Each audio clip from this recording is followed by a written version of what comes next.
देखो रिवर और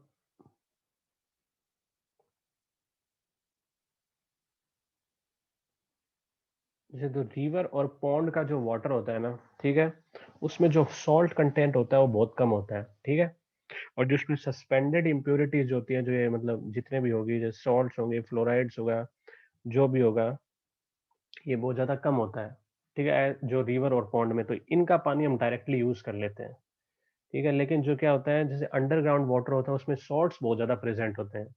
तो जहाँ पे भी हमें रिवर और पॉन्ड और इनके वाटर की अवेलेबिलिटी होगी, हम वहाँ वहाँ ग्राउंड वाटर का यूज कम करते हैं, ठीक है। लेकिन जहाँ पे पानी की अवेलेबिलिटी नहीं होगी, ठीक है, वहाँ पे हम जो अंडरग्राउंड वाटर यूज करते हैं, क्योंकि अंडरग्राउंड वाटर में सॉल्ट्स और क्लोराइड कॉन्सेंट्रेशन बहुत होती है।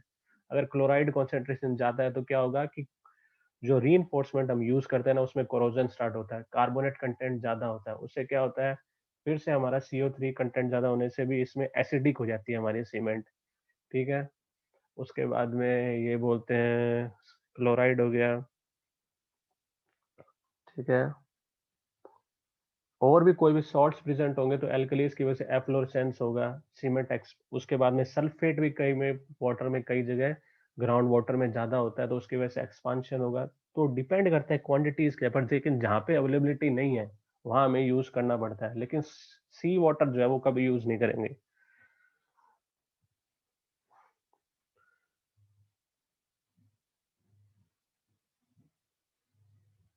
अब वही तो बात है, पानी की अवेलेबिलिटी दिल्ली में इतनी है नहीं। जहाँ अवेलेबिलिटी होगी, जहाँ पे मान लो आप रिवर के पास कंस्ट्रक्शन कर रहे हो, यमुना के पास में, तो वहां तो चलो मान लो। अब जहाँ पे हर जगह, क्योंकि कॉस्ट जो है सबसे मेन फैक्टर है कंस्ट्रक्शन में, ठीक है। अगर कॉस्ट कम करनी है तो वहीं पे बोरवेल से डायरेक्ट पानी आ जाएगा, वो ज्यादा बेटर है एज कम्पेयर टू कि हम पानी से टैंकर हर बार बुलवाएंगे, ठीक है। तो वो इजीली अवेलेबिलिटी नहीं होती ज्यादातर। तो जो होती है, अगर बड़ी जो कंस्ट्रक्शन हो रहा है वहाँ पे RMC प्लांट होते हैं, तो वहाँ पे सब कुछ प्रेजेंट होता है पहले से, वाटर फिल्ट्रेशन यूनिटी। तो वहां से जब कंक्रीट बन के आती है तो वो तो अलग चीज होती है। लेकिन जब हम क्या बोलते हैं, उसे क्योरिंग करते हैं, तो हम वहाँ का ही पानी यूज करते हैं ज्यादातर, जो जहाँ पे कंस्ट्रक्शन हो रहा है बोरिंग करवा के, ठीक है। तो अगर RMC प्लांट को कॉन्ट्रैक्ट दे रखा होगा तो वो डायरेक्टली हमेशा ही प्योरीफाई वाटर ही यूज करते हैं, वाटर फिल्ट्रेशन यूनिट होती है वहाँ,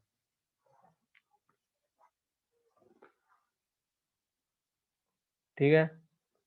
ये हमारा चैप्टर 2 कंप्लीट हो गया। उसके बाद अगला चैप्टर है हमारा वाटर।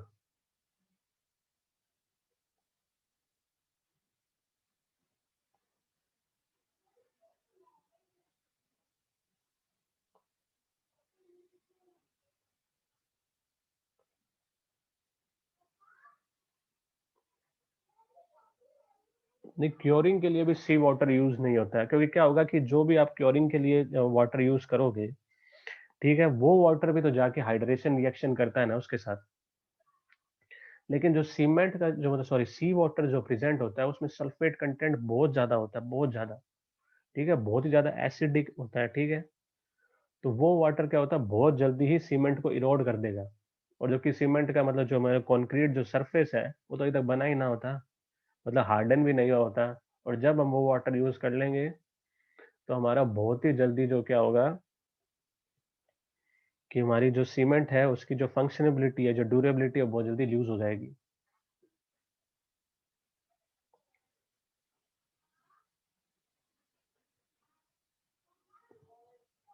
ठीक है, जैसे हम इसके एक दो क्वेश्चन कर लेते हैं जब तक। बेसिक कंस्टिट्यूएंट ऑफ कंक्रीट क्या है, बताओ सब,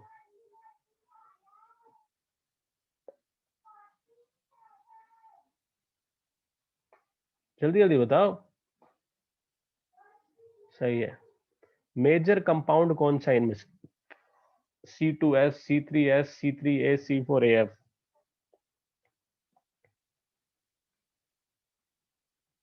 ऑल ऑफ द अबव।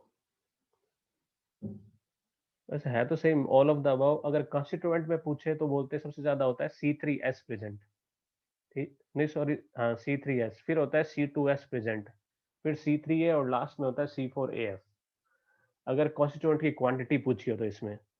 पर ये सारे चारों के चारों ही मेजर कंपाउंड है, ठीक है। अगर कोई पूछे क्वांटिटी कितनी ज्यादा होती है, सबसे पहले होती है C3S, फिर C2S, फिर C3A, फिर C4AF, BACD, ठीक है। 1 बैग ऑफ सीमेंट की वॉल्यूम कितनी होती है? ठीक है, ये होती है 35 litre, 35 litre. 1 bag of 50 KG का जो सीमेंट का बैग होता है उसकी वॉल्यूम होती है 50 लीटर। ठीक है, ये और याद रखना। अब एक होता है स्पेसिफिक ग्रेविटी क्या होती है सीमेंट की। हाँ, तो वो लीटर को आप चेंज कर लोगे क्योंकि 1 metre cube equals to 1000 litre है। ठीक है, एक चीज और थी, हाँ, स्पेसिफिक ग्रेविटी सीमेंट की होती है 3.15। ठीक है, ये हमेशा याद रखना। स्पेसिफिक ग्रेविटी पता चल गई। ठीक है, अब उसके बाद कौन सा था?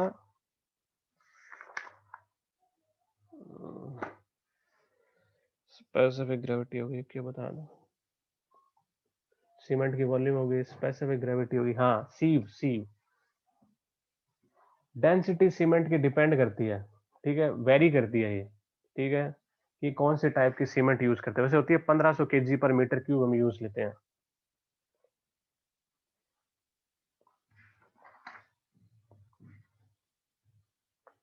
सीव हम कौन सी यूज करते हैं? 90 म्यू सीव यूज करते हैं। ठीक है, और वैसे वो सीव का नंबर होता है आईएस कोड में आईएस सीव नंबर 9। ठीक है, ये ध्यान रखना, ये भी शायद एसएससी जेई में डायरेक्ट क्वेश्चन आया था। ठीक है, अब उसके बाद में हमने सीमेंट के जो टेस्ट किए थे उसमें उसके साइजेस क्या थे, उसके वाटर कंटेंट क्या थे, जैसे जैसे हमने। चलो पहले ये अगला क्वेश्चन कर लेते हैं। In the manufacturing of the cement raw material is burned at the temperature of. Raw material कितने टेम्परेचर में बर्न किया जाता है? सही है, 1450 डिग्री सेल्सियस पे, करीब अराउंड 1500 डिग्री सेल्सियस पे बर्न किया जाता है। ठीक है, during the manufacturing process of Portland cement gypsum is use to. Gypsum किस लिए काम होता है? हाँ, तो क्या बुक है क्या? आंसर सेटिंग देख। टाइम। हाँ, सेटिंग टाइम के लिए काम आता है। तो आगे भी क्वेश्चन है क्या? बुक खोलनी पड़ेगी।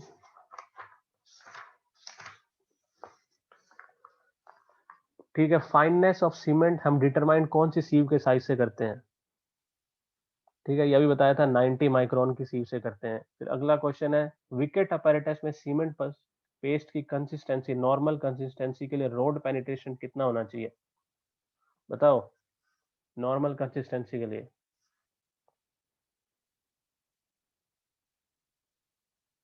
33 to 35 mm होता है। ठीक है, उसके बाद में initial setting time Portland cement का होता है 30 मिनट्स, और फाइनल सेटिंग टाइम होता है 10 आवर्स। ठीक है,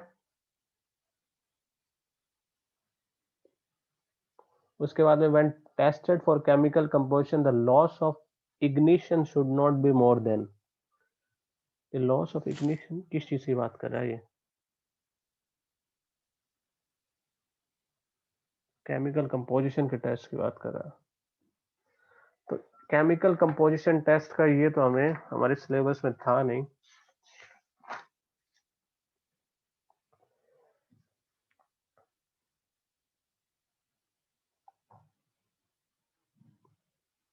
ठीक है, केमिकल कंपोजिशन जो टेस्ट होता है, थोड़ा ओवरव्यू दे देता हूँ। ठीक है, केमिकल कंपोजिशन जो टेस्ट होता है उसमें जो केमिकल क्वांटिटीज होती है ना, जो सीमेंट में प्रेजेंट होती है, जैसे calcium oxide, silicon oxide, aluminium oxide, उसका ferrous oxide, sulphate content, alkalis. ठीक है, ये कितनी प्रेजेंट होनी चाहिए। ठीक है, तो इसका एक फॉर्मूला होता है। ठीक है, और ये फॉर्मूला, इसका जो क्वांटिटीज का जो फॉर्मूला होता है ये वेरी करता है 0.66 to 1.02। ठीक है, इसका फॉर्मूला पीछे होना चाहिए, रुक जा मैं बुक पे देखता हूँ कौन से पेज पे होना चाहिए।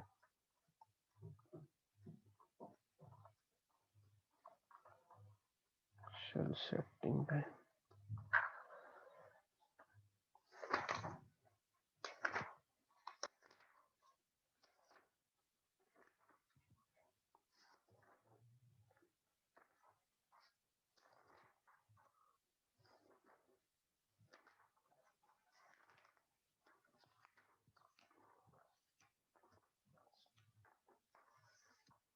बुक में तो नहीं दिया, वैसे होता है सीए, लिख के बताया था, ऐसे कुछ होता है sir, CaO calcium oxide minus 0.7। कोई काम का नहीं है ये फॉर्मूला, कहीं भी काम नहीं आएगा ये। SO3, ठीक है, divide by 2.8 SiO2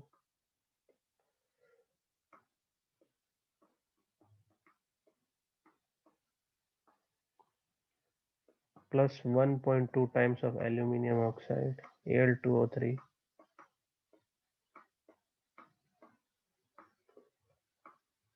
plus 0.65 Fe2O3।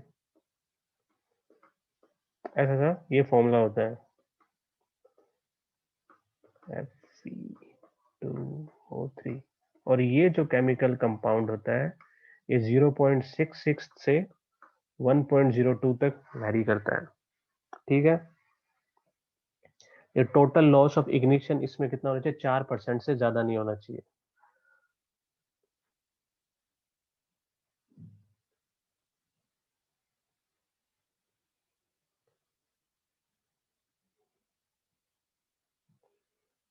अच्छा ये नहीं है इसमें, ठीक है। अगला कंसिस्टेंसी सीमेंट पेस्ट हम किससे डिटरमाइन करते हैं? सिलेबस, सिलेबस तो तुम्हें ऑनलाइन मिल जाएगा, नहीं तो मैं सेंड कर दूंगा उस पे, सीटी मतलब उस पे अपलोड कर दूंगा क्लासरूम पे।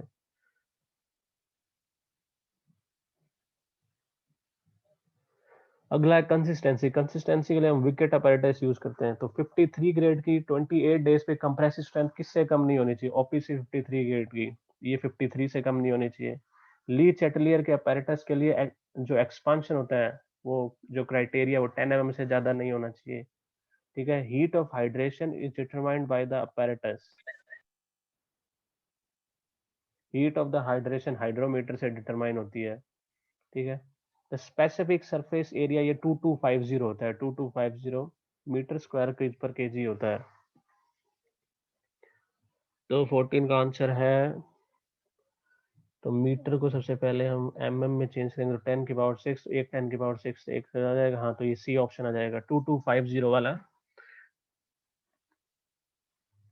The cement paste from the warehouse is taken out on the basis of, ठीक है। तो अब ये तो हमारा बाद का चैप्टर है, ठीक है। मतलब वैसे हम क्यों सी लेंगे कि जो आएगी जो लेके जाएंगे, जो पहले आएगी जो पहले लेके जाएंगे, क्योंकि सीमेंट हमारे 3 महीने बाद क्या होती है वो अपनी, उसमें क्या होता है कि जो मॉइस्चर प्रेजेंट होता है ना जो भी एयर में, जिसके कारण क्या होता है कि उसमें लम्स फॉर्मेशन स्टार्ट हो जाते हैं, ठीक है। तो उसके बाद वो अपनी स्ट्रेंथ बहुत जल्दी लूज कर जाती है, और या फिर उसकी वर्केबिलिटी बहुत कम हो जाती है। तो इसी तरह के सारे क्वेश्चन है, ठीक है। अब मुझे बताओ कि इसमें किसी को डाउट है तो।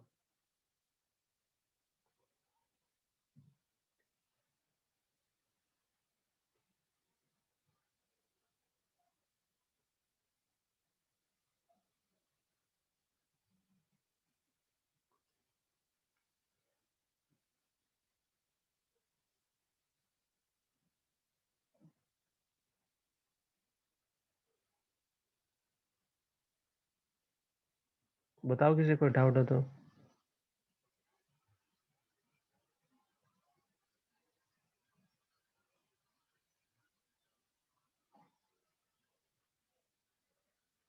वाटर कितना लेना है सेटिंग टाइम टेस्ट के लिए? देखो सेटिंग टाइम टेस्ट के लिए तो मैंने बताया था 0.85 टाइम्स ऑफ पी, ठीक है। साउंडनेस के लिए लेना होता है 0.78 टाइम्स ऑफ पी, ठीक है। पी क्या है, जो हमने कंसिस्टेंसी निकाली थी स्टार्टिंग में 33 और 35 mm, वो जो हमने विकेट अपैरेटस वाला टेस्ट किया था, उसमें हम क्या करते हैं 20% से स्टार्ट करते हैं कि 20%। क्यूब टेस्ट का साइज कितना होता है? क्यूब टेस्ट का साइज वेरी करता है, आप 75 mm भी ले सकते हो या 70.6 mm भी ले सकते हो, ठीक है। दोनों आंसर सही होते हैं। किस ग्रेड का कंक्रीट बेस्ट होता है स्लैब में? वो डिपेंड करता है कि भाई आप किस तरह का आपको मतलब रिक्वायरमेंट क्या है, ठीक है।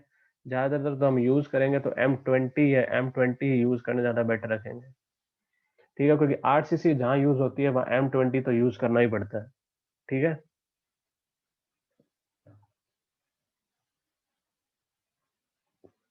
कॉलेज का शायद तक तुम्हारा नेक्स्ट से नेक्स्ट वीक है, पर कोई रिक्वायरमेंट नहीं है अभी, तो वो तुम्हें बता दिया जाएगा नेक्स्ट वीक जो भी होगा कॉलेज के लिए।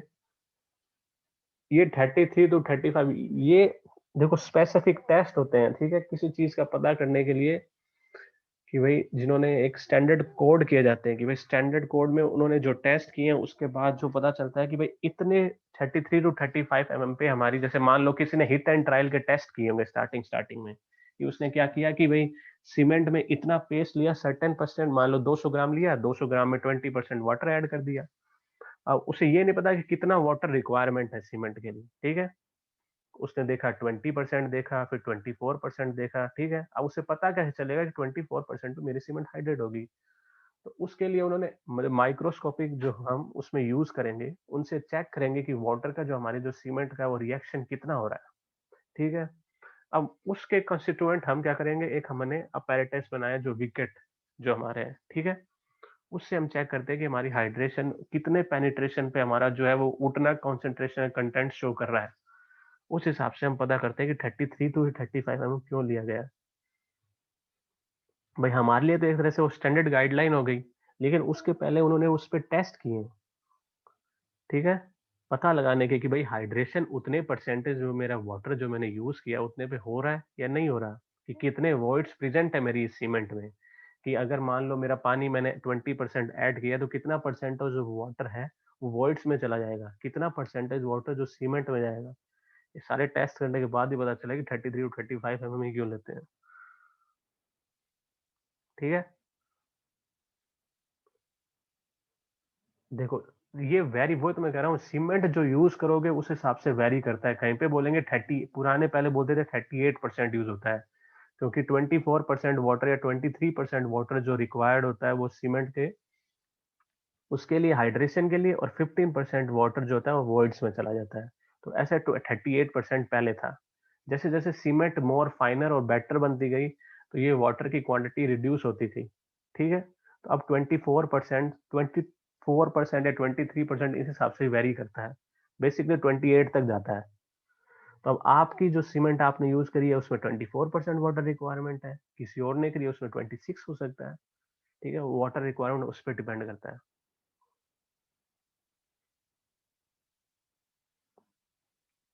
और कोई क्वेश्चन?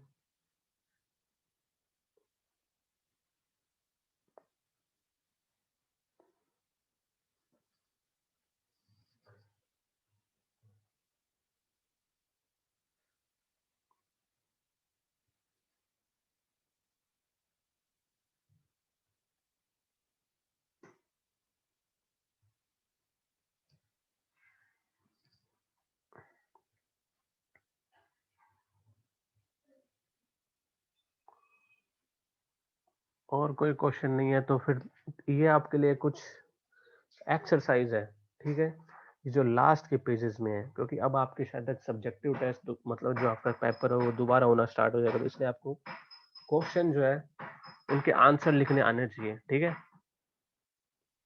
तो इसमें से कुछ क्वेश्चन मैं बता देता हूँ, जैसे आप कुछ वो अपने कर लेना, और मतलब एक तरह से वो मान लो कि भाई स्लम्प कॉन्टेस्ट अभी कंक्रीट में होगा, वो आगे होगा, ये तो सिर्फ सीमेंट और एग्रीगेट और सैंड के टेस्ट थे, ठीक है। अभी अगला जब आपकी कंक्रीट आएगी, ठीक है, तो उसमें टेस्ट आपके आगे जाके काउंट होंगे। मैं कुछ क्वेश्चन आपको बता दूंगा नेक्स्ट क्लास, या मतलब असाइनमेंट डाल के, ठीक है, तो वो क्वेश्चन आपको है असाइनमेंट के तौर पे हो जाएंगे, तो आपको लिख के असाइनमेंट सबमिट कर देना ऑनलाइन।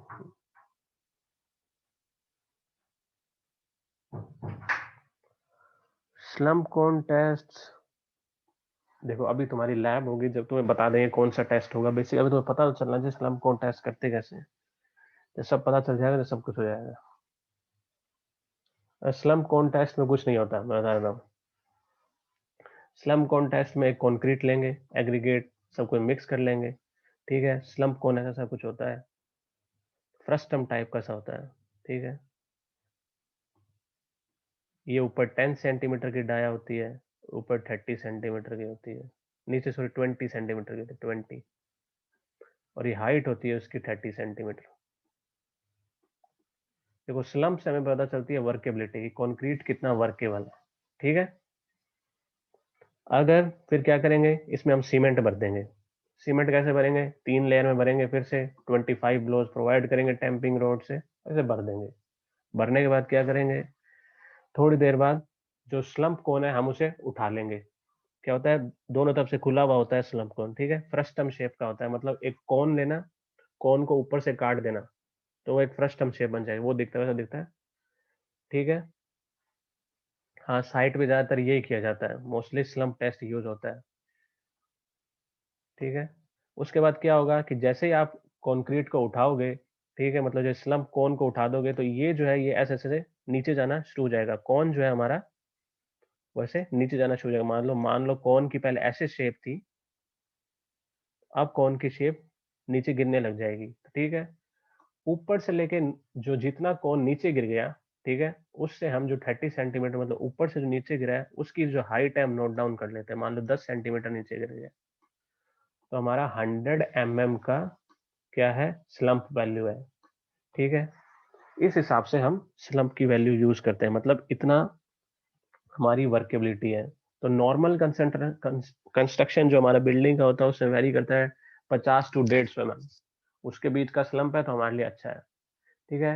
150 से ऊपर हो जाए, या सॉरी 180 से ऊपर हो जाए, तो उसे बोलते हैं जो कंक्रीट है उसमें वाटर क्वांटिटी बहुत ज्यादा है, तो बहुत ज्यादा वर्केबल है, ठीक है, वो कंक्रीट हमारे यूज की नहीं है, ठीक है। 150 से कम है तो लेस वर्केबल है, वो कंडीशन के रिक्वायरमेंट के हिसाब से वर्केबिलिटी होती है कि भाई कहीं पे मोर वर्केबल मिक्स चाहिए, कहीं पे लेस वर्केबल चाहिए, और कहीं पे एवरेज वर्केबल मिक्स चाहिए होता है।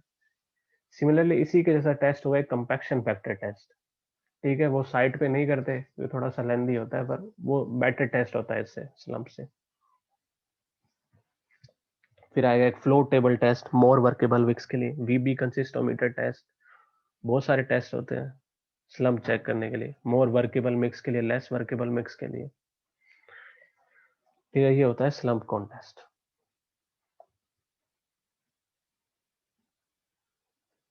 तो ठीक है, फिर किसी को डाउट नहीं है तो